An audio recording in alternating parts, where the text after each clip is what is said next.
Magandang araw, Charles. Gaano ba kalala yung malnutrisyon ng mga bata sa Gaza? Miss Beverly, isa sa 3 bata na wala pang 2 taon ang gulang ang dumaranas ng matinding malnutrisyon batay sa isinumiteng report ng United Nations Children Fund o UNICEF. Ayon kay UNICEF Executive Director Catherine Russell, libo-libo sa mga ito ang sugatan pa at ang ilan ay hindi pa matukoy kung nasaan. Maaaring ang ilan sa kanila ay naipit sa ilalim ng mga gumuhong gusali. Dagdag pa ng opisyal, ngayon lamang sila nakasaksi ng ganitong antas ng pagkamatay ng mga bata na nadamay sa anumang giyera sa mundo kung saan umabot na ito sa mahigit 13,000. Natuklasan din ito sa kanyang pagbisita sa Children's Ward na karamihan sa mga bata ay dumaranas ng severe anemia, malnutrition at walang lakas kahit sa pag-iyak.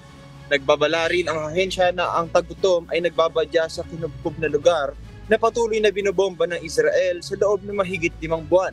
Samantala, nakatanggap naman ng matinding batikos mula sa international communities ang patuloy na death toll at ang tumitinding flood crisis sa Gaza at maging ang umano'y ginagawang humanitarian aid blockage ng Israel.